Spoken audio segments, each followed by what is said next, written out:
नेताजी सुभाष चंद्र बोस। भारत की आज़ादी को लेकर नेताजी सुभाष चंद्र बोस ने जिस निष्काम और निस्वार्थ भाव से संघर्ष और बलिदान की मिसाल कायम की है, वो सदियों तक भारत ही नहीं बल्कि विश्व के समस्त मुल्कों की भावी पीढ़ियों को प्रेरणा देती रहेगी। उनकी जन्मतिथि 23 जनवरी 1897 को शनिवार के दिन दोपहर 12:30 बजे और स्थान उड़ीसा के कटक क्षेत्र पर यदि गौर करें तो सहज ही अनुमान होता है कि उसी वर्ष महारानी विक्टोरिया के शासन की हीरक जयंती के दौर में दैवीय विधान ने भारत माता को गुलामी की जंजीरों से आज़ाद कराने के लिए दिव्य चेतना को भारत मंडल में अवतरित किया था। तभी तो सुभाष ने 1902 में बैप्टिस्ट मिशन के स्कूल में उस भेदभाव को सहन नहीं किया जिसमें भारतीय बच्चों को एंग्लो इंडियन की तरह कंधे पर राइफल रखने की मनाही थी। लिहाजा बालक सुभाष को 1909 में रावेंसा कॉलेजिएट स्कूल में दाखिला दिलाया गया। मनमाफिक स्कूल पाकर सुभाष का मन खिल उठा और उन्होंने संस्कृत में 100% अंक हासिल कर सिद्ध कर दिया कि पद्धति के साथ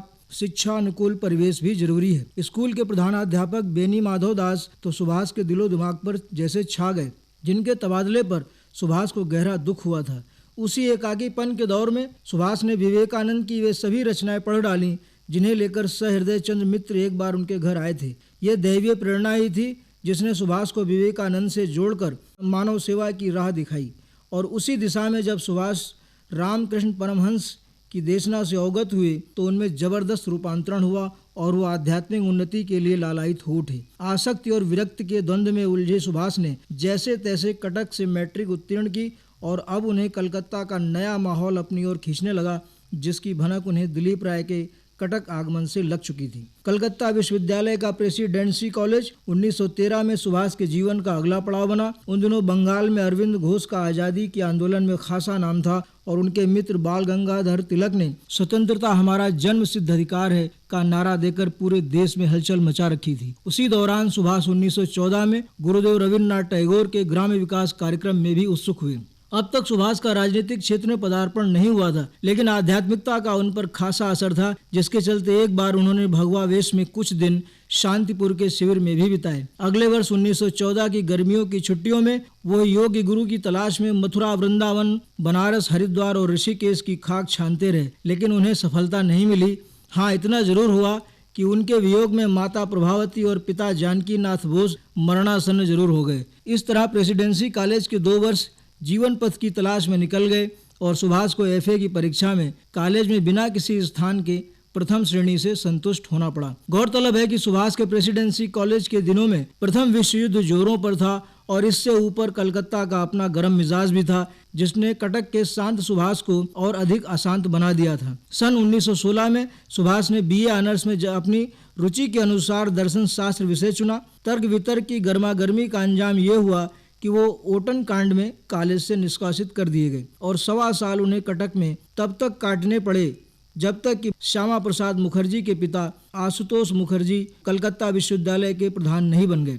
आशुतोष मुखर्जी के हस्तक्षेप से कलकत्ता विश्वविद्यालय ने सुभाष के प्रवेश पर लगा प्रतिबंध हटा लिया, लेकिन प्रेसिडेंसी कॉलेज ने उसे बरकरार रखा। अतएव सुभाष को मजबूरन 1917 में स्कॉटिश चर्च कॉलेज में दाखिला लेना पड़ा। इसी दौरान सुभाष को भारतीय रक्षा सेना में प्रवेश मिल गया और आध्यात्मिकता में उलझा नौजवान भौतिक संघर्ष में सफल होता नजर आने लगा। सुभाष ने 30 अप्रैल 1918 के पत्र में लिखा, हमारे अनुभव में कलकत्ता में रोमांचकता नहीं है, इसलिए जब हम कलकत्ते में थे तो जीवन में हमें कभी कभी नीरस लगता था, लेकिन बेलघरिया में एक दिन जब हमारा कैंप वर्षा और तूफान में बह गया और अगले दिन हम तीसरे पहर 4:30 बजे तक लगातार बंदूकें चलाते रहे तो हमें लगा कि हम लड़ाई के मैदान में हैं।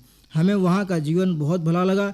जब हमें वो स्थान छोड़ना पड़ा तब हम सबके मन भारी थे। सुभाष को सैनिक बनने की कीमत चुकानी पड़ी और उन्हें 1 साल बाद 1919 में बीए की डिग्री मिल सकी, जिसने उन्हें पुनः तीसरी बार स्थान परिवर्तन के लिए बाध्य किया और वो 15 सितंबर 1919 को सिटी ऑफ कलकत्ता जहाज से इंग्लैंड के लिए रवाना कर दिए गए। इंग्लैंड में सुभाष का सैन्य प्रशिक्षण काम आया, जिसके बूते उन्हें कैम्ब्रिज विश्वविद्यालय में प्रवेश मिल पाया और जुलाई 1920 में आईसीएस की खुली प्रतियोगिता में 4थे नंबर पर उत्तीर्ण होने का सौभाग्य भी प्रदान कराया। लेकिन सुभाष को इससे उतनी खुशी नहीं हुई। परीक्षा परिणाम पर बधाई पत्र मिलते ही सुभाष ने 22 सितंबर 1920 को अपने बड़े भाई शरद बोस को लिखा, मुझे निसंदेह एक मोटी तनख्वाह और सेवानिवृत्ति पर बढ़िया पेंशन मिलेगी, लेकिन क्या इन उपलब्धियों के लिए हमें अपनी आत्मा नहीं बेचनी पड़ेगी? लिहाजा सुभाष ने 16 फरवरी 1921 को प्रमथनाथ सरकार के जरिए देशबंधु चित्तरंजन दास को प्रेषित पत्र में आईसीएस से त्याग पत्र देने और वैकल्पिक सेवा की याचना की।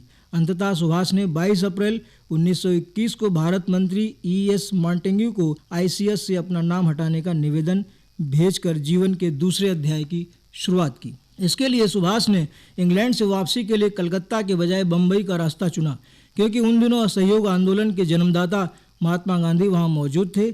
लिहाजा सुभाष ने 16 जुलाई 1921 को बम्बई पहुंचते ही गांधी से संपर्क किया। महात्मा गांधी और सुभाष की ये प्रथम भेंट थी जो सार्थक नहीं बन सकी, क्योंकि सुभाष को गांधी की अहिंसा और आज़ादी दो ऐसे विपरीत ध्रुव लगे जो दिन और रात की तरह कभी एक नहीं हो सकते थे। महात्मा गांधी के दर्शन का सुभाष के दिलो दिमाग पर हावी हुआ नकारात्मक प्रभाव अंतिम समय तक कायम रहा, जिसे वो उनके व्यक्तित्व के प्रति अगाध श्रद्धा रखते हुए भी सैद्धांतिक तौर पर आत्मसात नहीं कर सके। महात्मा गांधी से भेंट करने के बाद सुभाष अपनी पूर्व योजना के मुताबिक सीधे देशबंधु चित्तरंजन दास से मिलने कलकत्ता जा पहुंचे। चित्तरंजन दास ने सुभाष की योग्यता के मद्देनजर उन्हें प्रचार बोर्ड का सचिव बनाकर राष्ट्रीय कॉलेज के निर्माण का दायित्व सौंप दिया। प्रथम विश्व युद्ध में ब्रिटिश सरकार को सहयोग देने के एवज में मिले रॉलेट एक्ट और उसके चलते जलियांवाला बाग कांड के बावजूद प्रिंस ऑफ वेल्स की 1921 में भारत यात्रा जले पर नमक साबित हुई। लिहाजा 24 दिसंबर 1921 को प्रिंस ऑफ वेल्स के कलकत्ता आगमन से पूर्व विरोध की संभावना में देशबंधु चित्तरंजन दास के बाद सुभाष पहली बार 10 दिसंबर 1921 को गिरफ्तार कर लिए गए। कलकत्ता के मुख्य प्रेसिडेंसी मजिस्ट्रेट ने जब सुभाष को 6 फरवरी 1922 को 6 महीने के कारावास की सजा सुनाई तो सुभाष ने व्यंग में कहा, केवल 6 माह? क्या मैंने कोई मुर्गी चुराई थी? 4 अगस्त 1922 को जेल से मुक्त होने के बाद सुभाष स्वराज पार्टी से जुड़ गए, जो चित्तरंजन दास के कांग्रेस से मतभेद होने पर 1 जनवरी 1923 को बनी थी। इसी पार्टी के बैनर तले सुभाष भवानीपुर वार्ड नंबर 22 से कलकत्ता नगर निगम के सदस्य चुने गए। इससे पूर्व 1923 में बंगाल प्रदेश कांग्रेस कमेटी के महासचिव बन चुके थे। इसी बीच दुर्भाग्य ने पुनः हमला किया और सुभाष गोपीनाथ शाह के मामले में 25 अक्टूबर 1924 को गिरफ्तार कर रंगून की मांडले जेल पहुंचा दिए गए। अगले क्रम में उन्हें 1928 में साइमन कमीशन के विरोध की बागडोर सौंपी गई, जिसे उन्होंने बखूबी निभाया। लेकिन पूर्ण स्वराज की जिद उनके लिए एक बार फिर अशुभ साबित हुई और उन्हें 23 जनवरी 1930 को 6 महीने के सश्रम कारावास का दंड भुगतना पड़ा, जहां रहते हुए वो कलकत्ता के महापौर भी चुने गए। लाहौर कांग्रेस द्वारा 26 जनवरी को स्वतंत्रता दिवस मनाए जाने की पेशकश एक बार फिर सुभाष के लिए चुनौतीपूर्ण बनी और उन्हें सविनय अयोग्य आंदोलन के तहत प्रस्तावित प्रदर्शन की खींचातानी में 6 महीने के लिए पुनः जेल भेज दिया गया, जहां से वो गांधी इरविन समझौते के बाद 8 मार्च 1931 को रिहा किए गए। इसके 2 महीने बाद सुभाष ने 26 मई 1931 को मथुरा में भारत नौजवान सभा के उत्तर प्रदेश इकाई को संबोधित किया। 13 मई 1943 को पेनांग, सैगान, मनीला, ताइपेई और हमामत्सु होते हुए 16 मई 1943 को टोक्यो पहुंच गए। यात्रा के दौरान नेताजी ने सिंगापुर में रास बिहारी बोस से मुलाकात की थी, जिन्होंने 1924 में इंडियन इंडिपेंडेंस लीग की स्थापना की थी। टोक्यो पहुंचकर नेताजी ने 10 जून 1943 को प्रधानमंत्री जनरल तोजो से मुलाकात की। 16 जून को नेताजी जापान की संसद डायट में आमंत्रित किए गए और तोजो ने भारतीय स्वतंत्रता की लक्ष्य प्राप्ति के लिए हर संभव सहायता देने की घोषणा की। उसके बाद 19 जून 1943 को नेताजी ने पत्रकार सम्मेलन में घोषणा कर दी कि वो भारतीयों के बीच उपस्थित हैं। 21 जून 1943 को आकाशवाणी टोक्यो से प्रसारित अपने प्रथम भाषण में आज़ादी के संघर्ष को देश की जनता से आह्वान किया। नेताजी 40 दिनों बाद टोक्यो से सिंगापुर के लिए रवाना हुए। 4 जुलाई 1943 को नेताजी ने इंडियन इंडिपेंडेंस लीग का अध्यक्ष बनकर आजाद हिंद संघ की बागडोर संभाल ली। अगले दिन 5 जुलाई 1943 को सिंगापुर टाउन हॉल के सामने नेताजी ने सलामी लेने के बाद आजाद हिंद फौज की कमान संभाल ली। संबोधन में दिल्ली चलो का नारा दिया गया। जापानी प्रधानमंत्री तोजो ने नेताजी को धन एकत्रित करने का अधिकार दे दिया। 9 जुलाई 1943 को सिंगापुर के सभी प्रवासी भारतीय तोजो के सामने इकट्ठे होकर मूसलाधार वर्षा में भी नेताजी का भाषण सुनते रहे। 2 जुलाई 1943 को रानी झांसी रेजिमेंट संगठित किया गया। 1943 में बर्मा के आजाद होने के बाद स्वतंत्रता दिवस पर नेताजी आयोजन के सम्मानीय अतिथि बनाए गए। यहीं पर आजाद हिंद सरकार का अस्थायी केंद्र बन गया और बर्मा से वापसी पर थाईलैंड के प्रधानमंत्री ने आजाद हिंद फौज के बैकाक से गुजरने की अनुमति प्रदान कर दी। और भारत छोड़ो आंदोलन का प्रथम वार्षिक उत्सव भी बैकाक विश्वविद्यालय के ऑडिटोरियम में मनाया गया। सितंबर 1943 में नेताजी के हिनान में जोशीले भाषण को सुनकर $2 करोड़ की राशि भेंट की गई थी। इसी माह के अंतिम सप्ताह में उन्होंने पुनः बर्मा जाकर अंतिम मुगल सम्राट बहादुर शाह जफर द्वितीय की समाधि पर अपनी श्रद्धांजलि अर्पित की। 21 अक्टूबर 1943 को सिंगापुर में भारत की अंतरिम आजाद हिंद सरकार की स्थापना कर दी गई। 24 अक्टूबर 1943 की रात 12:05 पर नेताजी ने अंतरिम आजाद हिंद सरकार के राष्ट्राध्यक्ष तथा प्रधानमंत्री की हैसियत से इंग्लैंड और अमेरिका के विरुद्ध युद्ध की घोषणा कर दी। नवंबर 1943 में नेताजी ने बृहत्तर एशियाई सम्मेलन में बतौर प्रेक्षक भाग लिया। इसके बाद वो वांग चिंगवेई के निमंत्रण पर चीन के नैनकिंग और संघाई नगर गए। 29 दिसंबर 1943 को उन्होंने अंडमान द्वीप समूह के मुख्यालय पोर्ट ब्लेयर की धरती पर पहली बार कदम रखा।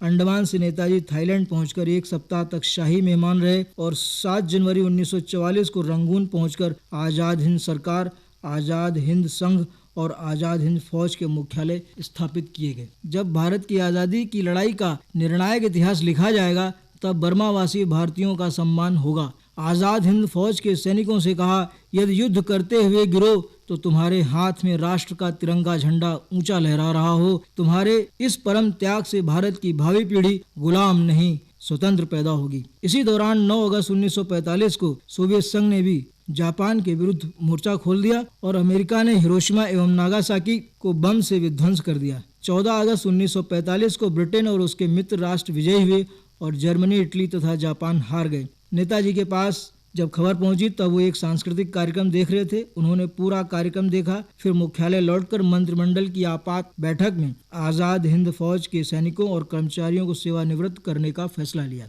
15 अगस्त 1945 को उन्होंने सैन्य संदेश में कहा, मातृभूमि की मुक्ति के लिए संघर्ष करते हुए आज हम एक अकल्पित संकट से घिर गए हैं। अंधेरे की इस घड़ी में मेरा तुमसे आग्रह है कि भारत के प्रति निष्ठावान रहो और अपनी आस्था को क्षण भर के लिए भी विचलित न होने दो। जापान की हार के बाद नेताजी ने आज़ादी के लिए रूस से मदद लेने की योजना बनाई और मार्शल तेराउची की स्वीकृति के बाद हबीबुर रहमान, H.A. अय्यर, आबिद हसन, देवनाथ दास समेत कुछ अन्य साथियों को लेकर टोक्यो जाने का फैसला किया। योजना के मुताबिक पूरा दल टोक्यो के लिए रवाना हुआ। रास्ते में बैकाक और सैगान में रुके। 17 अगस्त 1945 को वे सैगान से शाम 5:30 बजे 2 इंजन वाले वायुयान से रवाना हुए। इस बम वर्षक विमान में 1 सीट खाली थी, इसलिए हबीबुर रहमान को साथ ले लिया गया और बाकी लोगों को बाद में आने के लिए कह दिया गया। रवाना होने से पूर्व नेताजी को पूर्वी एशिया के 3 करोड़ भारतीय प्रवासियों की ओर से 2 भारी सूटकेस दिए गए।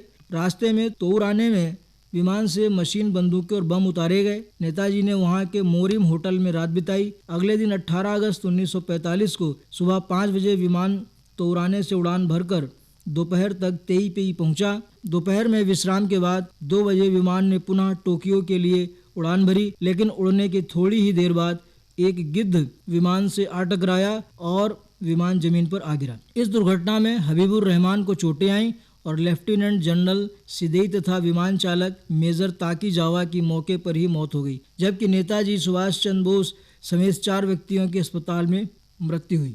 जापानी चिकित्सा अधिकारी योशिमी ने नेताजी के मृत्यु प्रमाण पत्र में लिखा, सुभाष चंद्र बोस की मृत्यु 3 डिग्री तक जलने से हुई।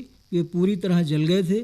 जब उन्हें अस्पताल में लाया गया तब वे होश में थे। उनको तेज बुखार था। अंत्येष्टि के बाद नेताजी की अस्थियां तेईपेई के निशिहोंग गाजी मंदिर में रख दी गईं। इस प्रकार देश की आज़ादी के लिए आजीवन संघर्ष करते हुए नेताजी भारत को उस वक्त अलविदा कर गए जब उसे आज़ादी हासिल करने में सिर्फ 2 वर्ष में 3 दिन ही बाकी रह गए थे।